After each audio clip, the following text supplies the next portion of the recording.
Merci. La parole est à monsieur Yann Galut. Merci Monsieur le Président. J'associe à mes questions ma collègue Sandrine Mastier. Ma question s'adresse à Monsieur le ministre du Budget. Aujourd'hui, le Conseil constitutionnel a rendu sa décision sur les 2 lois relatives à la lutte contre la fraude fiscale et au procureur de la République financier. L'essentiel de ces 2 lois majeures a été validé par le Conseil constitutionnel. Néanmoins, suite à la saisine de sénateurs de l'UMP défavorables presque par principe à cette lutte, quelques dispositions mineures de la première loi ont été censurées. Mais, et c'est bien ce qui compte, l'essentiel demeure.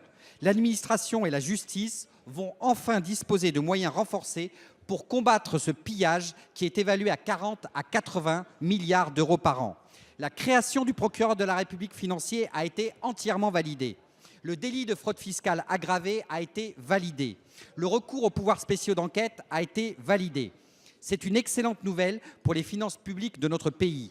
C'est une excellente nouvelle pour le droit, car la justice fiscale et la justice économique sont indissociables de la justice sociale.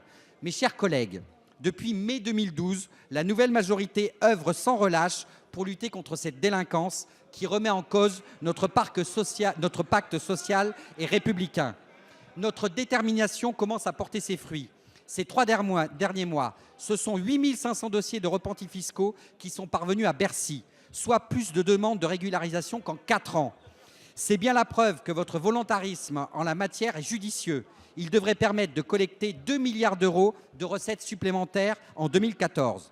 Monsieur le ministre, alors que les Français souffrent des conséquences de la crise, ne rien faire contre la fraude fiscale, sport pratiqué par les plus fortunés, aurait été une faute. Alors que notre pays s'engage dans une réforme fiscale ambitieuse et volontaire, pouvez-vous nous dire, Monsieur le ministre, quelles sont les intentions du gouvernement pour poursuivre ce combat? Merci, monsieur Yann Galut. La parole est à monsieur Bernard Cazeneuve, ministre chargé du budget. Monsieur le député Il n'y a pas besoin Yann de Galut, crier. mesdames et messieurs les députés, je vais vous confirmer la détermination du gouvernement à lutter contre la fraude fiscale. Le Conseil constitutionnel vient de valider 74 articles de loi que vous avez discutés, amendés, adoptés, et je veux rappeler quels sont les objectifs que nous poursuivons. D'abord, depuis le début du quinquennat, c'est près de 60 mesures avant l'adoption de la loi dont je viens de parler, qui ont été prises par le gouvernement, à la fois pour lutter contre la fraude d'un certain nombre d'entreprises, qu'il s'agisse de la possibilité de déduire les intérêts en France et de transférer les bénéfices à l'étranger, qu'il s'agisse pour un certain nombre d'entreprises de l'inversion de la charge de la preuve, du prélèvement de 60% des sommes placées sur des comptes à l'étranger dès lors qu'il n'est pas possible d'établir la traçabilité de ces sommes. Nous avons, avec Christiane Taubira, décidé de présenter un projet de loi devant votre Assemblée et le Sénat qui a permis de renforcer les moyens de lutte contre la fraude fiscale, la création du parquet financier, de nouveaux délits pour fraude en bande organisée, la condamnation de l'utilisation de trusts et de sociétés écrans, la mise en place d'une nouvelle liste